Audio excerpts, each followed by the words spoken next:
Grupo número 2. El origen de los elementos.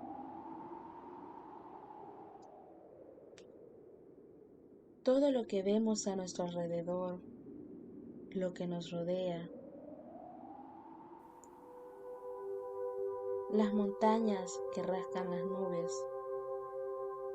los mares embravecidos, los verdes bosques, las plantas realizando la fotosíntesis, los bellos y frágiles animales, las aves voladoras,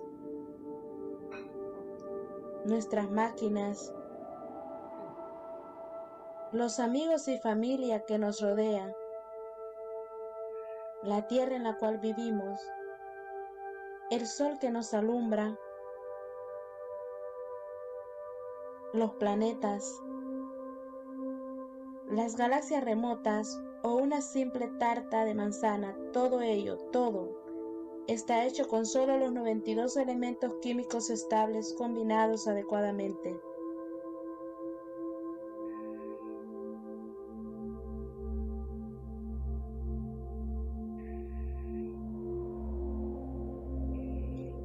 Esos 92 elementos estables se pueden organizar en la tabla periódica. En ella los elementos están ordenados de tal forma que aquellos que tienen propiedades químicas semejantes se encuentran situados cerca unos de otros. Está en la tabla periódica. Arriba a la izquierda está el átomo o elemento más sencillo de todos, que es el hidrógeno. El hidrógeno no es nada más que un protón y un electrón que forman una nube a su alrededor. El siguiente átomo o elemento más sencillo es el helio. Generalmente está compuesto por 2 protones, 2 neutrones y 2 electrones. Como podemos ver, la tabla periódica se complica según leemos de izquierda a derecha.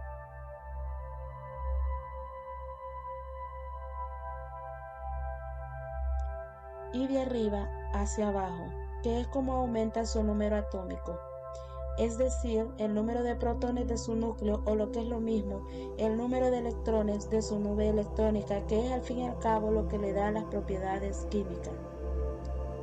Para empezar, no estaría de más repasar lo que es un átomo. Aquí tenemos representado a uno de helio. Hay un núcleo compuesto por 2 protones y 2 neutrones, y a su alrededor una nube de electrones que está compuesto por 2 electrones. Lo que normalmente no nos explican son los tamaños relativos entre lo que es el núcleo del átomo. Un átomo mide un castro, que es 10 elevado a menos 10 metros, muy pequeño. Pero un núcleo mide un fermín, que es 10 elevado a menos 15 metros, que es decir, el núcleo de un átomo es 100.000 veces más pequeño que el propio átomo. Si de algún modo consiguiéramos ampliar un átomo hasta que tuviera 1 kilómetro de diámetro, su núcleo solo mediría 1 centímetro. Pero, ¿cómo empezó todo? Todo empezó con el Big Bang. Durante el Big Bang, la presión y temperatura eran tan altas que los núcleos atómicos se movían rápidamente y chocaban entre sí, dando lugar a reacciones de fusión nuclear en las que el hidrógeno se transformaba en helio. Esta es una típica reacción de fusión. Partimos de 2 protones, 2 núcleos de hidrógeno. A partir de ahí conseguimos criterio, que es un protón y un neutrón, que más otro protón nos produce un núcleo de helio 3, que es un isótopo de helio, y 2 núcleos de helio 3 producen un núcleo de helio 4 más 2 protones. Esto es lo que sucedía en los primeros momentos del Big Bang. El hidrógeno se estaba transformando en helio a través de una reacción de fusión. Esta no es la única reacción de fusión que existe. Incluso para formar helio hay 2 otras reacciones, como por ejemplo está tritio, y eso produce helio 4 más un neutrón. Obviamente todas estas reacciones producen además gran cantidad de energía. El universo, según se expandía, se enfriaba y las reacciones de fusión nuclear cesaron porque no se daban las condiciones suficientes para ello. A los 15 minutos había cesado completamente y ya no había reacciones de fusión, se producía más helio a partir del hidrógeno, así que el Big Bang solo generó hidrógeno, helio y pequeñas cantidades de otros elementos ligeros como lo es el litio. No había carbono para generar vida, tampoco hierro para formar la hemoglobina de nuestra sangre o el calcio de los arrecifes de coral o el de nuestros propios huesos. Así sería la tabla periódica al cabo de 15 minutos tras el Big Bang. Era muy aburrida. Durante millones de años atrás del Big Bang solo hubo hidrógeno, helio y un poquito de litio. ¿Cómo se han generado los demás elementos de la tabla periódica? Es realmente fascinante saber que el ser humano ha conseguido explicar cómo se generaron el resto de los elementos. La confirmación de cómo se sintetizaron algunos de ellos se logró hace muy poco, en el 2017. Vamos a ver que la vida y la muerte de las estrellas determinó la aparición de los elementos que no fueron generados del Big Bang. Según la gravedad fue agregando el gas de hidrógeno al helio, se formaron las estrellas. El material en el interior de una estrella está muy caliente y a muy alta presión. En sus interiores se dan reacciones de fusión nuclear que a partir de elementos ligeros se da lugar a elementos más pesados. Algunas veces las reacciones son mediadas por catalizadores nucleares, como en el caso de la cadena del carbono que vemos aquí, en donde hay ciertos núcleos que se conservan, pero netamente vamos provocando reacciones de fusión. Pero conforme aumentamos el número de núcleos de lo que es el átomo resultante, que en este caso son los protones y neutrones más extremadamente, serán las condiciones de temperatura y presión que se necesitan para la fusión y menos energía se produce. Para que se tenga algo interesante como carbono, hidrógeno, oxígeno, fósforo o nitrógeno, que son elementos que permiten que el ADN de la vida tal y como la conocemos, y elementos más pesados como el hierro de nuestros aceros, se necesitó que se formaran las estrellas masivas. Ese es el esquema de una estrella masiva. Tenemos una capa exterior de hidrógeno y helio y luego capas sucesivas de elementos cada vez más pesados que se van produciendo lo que es la fusión en cada capa. Cada una de estas capas crece cada vez más rápidamente. De hecho, la capa inferior o el núcleo inferior del hierro y níquel crece muy rápidamente, pero para que esto ocurra se necesita que la estrella sea muy masiva. En el caso del Sol no se puede dar. No hay presión y temperatura suficientes para poder fusionar el silicio, por ejemplo. Si tenemos una estrella masiva, sí que se dan condiciones y así que podemos tener elementos más pesados, es decir, que a partir del hidrógeno y helio se fueron formando elementos cada vez más pesados, es decir, dentro de las estrellas. El hierro no produce energía si se fusiona, por lo que termina colapsando el núcleo de una serie masiva y se produce una serie de rebote que hace que la estrella pues explote, ¿verdad? Y estas estrellas explotan como supernovas de tipo 2, esparciendo esos y otros elementos generados en la propia explosión por el espacio. Estos elementos permitirían la aparición de vida más tarde. Y estas estrellas dejan detrás o bien un agujero negro o bien una estrella de neutrones. Esta es una foto de una estrella previa a la explosión en forma de supernova, a la izquierda, y a la derecha una vez que explotó como supernova. Esta supernova se dio en 1987 en la Gran Nube de Magallanes, que es una galaxia satélite a la Luna. Lo que quedan son remanentes, es decir, una burbuja de gas en expansión que se mueve muy rápidamente, como en este caso de aquí, o en esta que es la famosa nebulosa del Cangrejo, fruto de una explosión de supernova. Las supernovas de tipo 2 generaron el carbono, nitrógeno, oxígeno y fósforo que forman el ADN o las proteínas de nuestro cuerpo. También otros elementos importantes para nosotros como el calcio de nuestro hueso o el hierro de la hemoglobina de nuestra sangre. La tabla periódica tendría en esa época 100 millones de años tras el Big Bang este aspecto. Como vemos en la parte verde, son los elementos que se generaron en estas explosiones de estrellas masivas. Hay otra parte que se generó durante el Big Bang: hidrógeno, helio y un poquito de litio, y también algún elemento que por fisión de rayos cósmicos pues también se produce. Pero, ¿y los demás elementos? Tuvieron que pasar otros 100 millones de años para que la colisión entre estrellas de neutrones produjera elementos más pesados y una hipotética civilización pudiera más tarde disponer de oro o plata y también, entre otros elementos exóticos, el xenón de los faros de nuestros automóviles. Acabamos de ver que tras la explosión de una supernova de tipo 2 puede quedar una serie de neutrones que no es más que un núcleo atómico de tamaño colosal. Ese núcleo de hierro ha colapsado tanto y la realidad que es tan intensa que los electrones han combinado con los protones y han formado neutrones. Al final, era una especie de sopa de neutrones. Este objeto, esta estrella de neutrones, está fuertemente magnetizada y su densidad es tan grande que una cucharadita tiene la masa que una montaña. Sería algo de este estilo, pero el tamaño no es muy grande. Una serie de neutrones tiene el tamaño de una ciudad. Al estar fuertemente magnetizada, pues tiene una serie de chorros que producen ondas de radio que además podemos detectar. Es lo que llamamos púlsares. Un púlsar no es nada más que una estrella de neutrones. No sabemos muy bien cómo es el interior de una estrella de neutrones, pero tiene que ser algo de este estilo. Tiene que tener una coraza muy gruesa, quizás de hierro, que mida pues 1 kilómetro. Una cosa así, y un interior, pues esa sopa de neutrones junto con otras partículas. Tiene que tener alguna masa un poco mayor que la del Sol, un objeto que se mueve muy rápidamente. Imaginemos algo que pesa como el Sol, mide solamente 19 kilómetros y se mueve muchas veces, casi 1000 vueltas por segundo.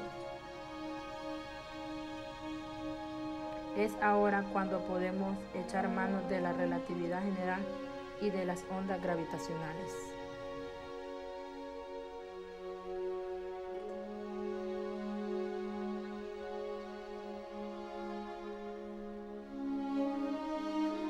Según la relatividad general de Albert Einstein, la gravedad no solo curva el espacio del tiempo. Además de fenómenos gravitatorios muy intensos, producen ondas gravitacionales, ondas en el propio espacio, que se propagan a la velocidad de la luz. Fueron predichas hace más de un siglo y tuvieron que pasar 100 años para que pudiéramos detectarlas. Desde hace muy poco contamos con sistemas para sentirlas. Son interferómetros kilométricos capaces de ver cambios en el espacio de una 10.000ª del diámetro de un protón. Esto es muy increíble. Pues ya hay 2 interferómetros LIGO en Estados Unidos y uno que se llama Virgo en Italia. En unos tubos al vacío viajan haces de luz que en circunstancias normales se interfieren, para así no dar señal alguna en el punto de reunión.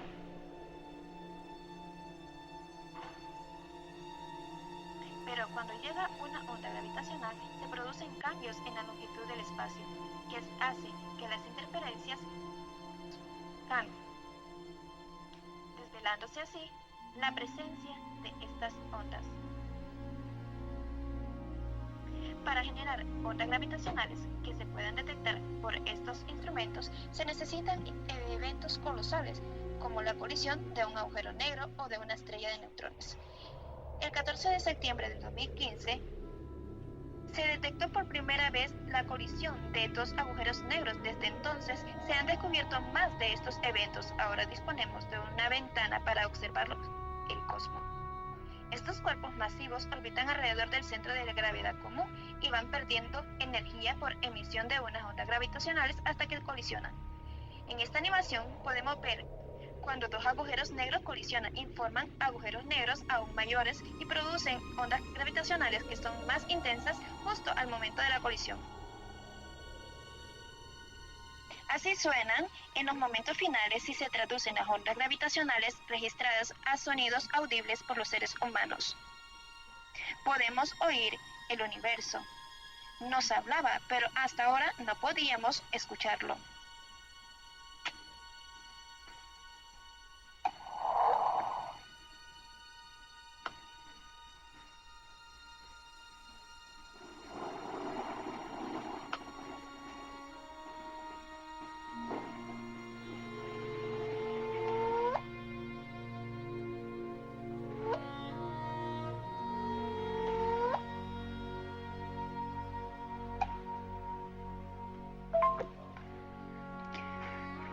Si se trata de agujeros negros, no se expulsa materia en la colisión, pues nada escapa de un agujero negro. Pero si colisionan dos estrellas de neutrones durante el mismo mecanismo, entonces se produce una explosión de kilonova, en la que se sintetizan elementos pesados que son... Al fin y al cabo, hay neutrones de sobra para producir elementos pesados. Recordemos que los neutrones hacen de pegamento dentro del núcleo.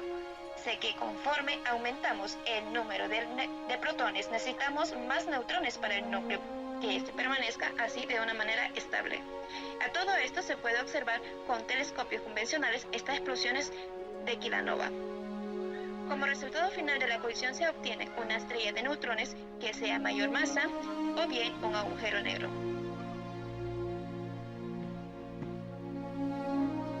Hasta agosto del 2017 no teníamos confirmaciones de todo esto, pero en un momento dado se detectaron las ondas gravitacionales producidas por las colisiones de dos estrellas de neutrones, y esto permitió encontrar la zona del cielo donde se produjo la colisión y ver la kilonova correspondiente por vías convencionales.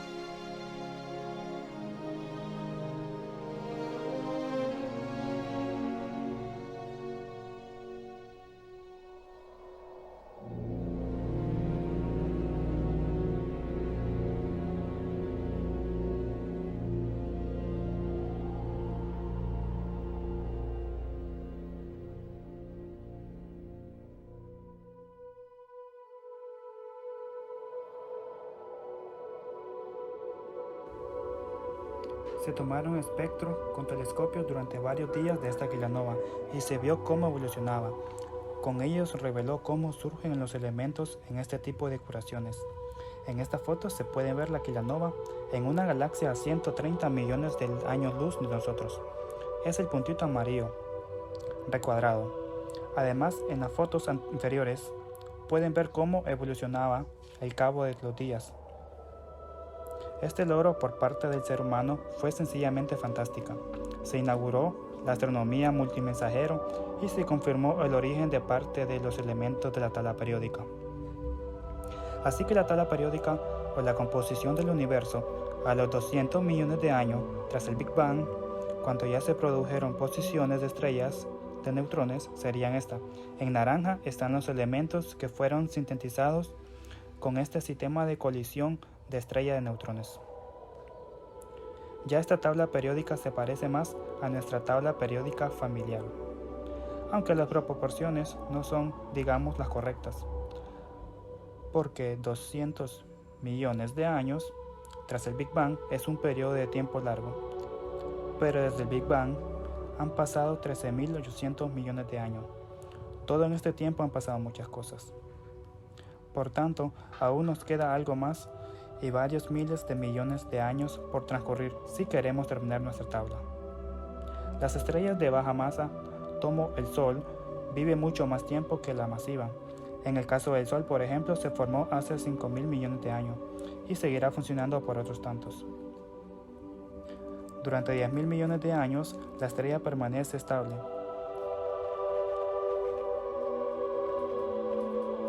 Pero al final, estas estrellas también gastan su combustible nuclear, que es básicamente hidrógeno, entonces crecen hasta ser gigantes rojas.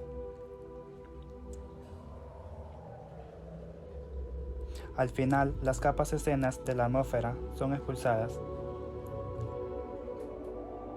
Este tipo de estrella dejan detrás de uno de los objetos más bellos y efímeros del universo, las nebulosas planetarias. gas y polvo que formaron esas capas externas de la estrella y que ahora se diluyen en el espacio vacío. En el interior que se encontraba una enana blanca, el núcleo de la antigua estrella.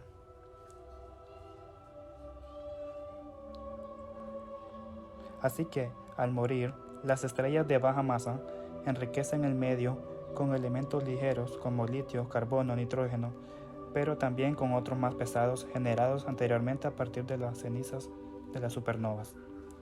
Ya solo nos queda el papel realizado por las enanas blancas. Las enanas blancas pueden pertenecer a un sistema binario y robar material de su compañera poco a poco, hasta que alcanzan la criticidad y explotan como una supernova de tipo 1. Se forma de una gigantesca mansión.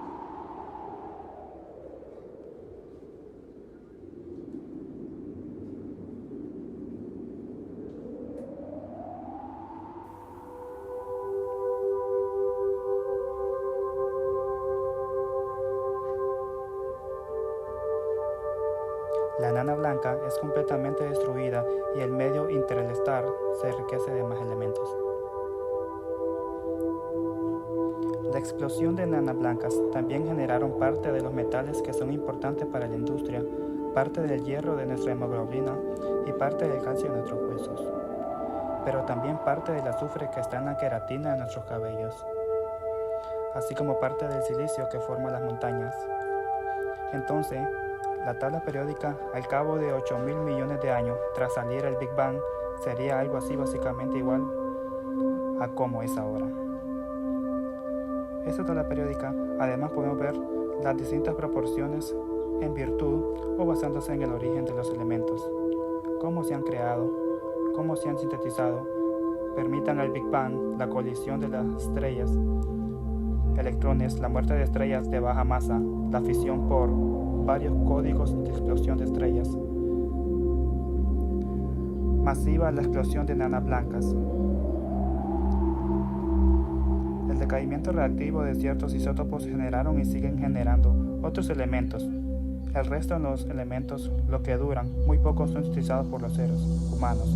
Todos los elementos de la vida y los elementos para tener tecnología avanzado ya estaban disponibles antes de que se formara la Tierra, por tanto pudieron existir civilizaciones tecnológicas miles de millones de años antes que otros elementos de la tabla periódica del propio universo se deben al nacimiento y evolución y muerte de las estrellas.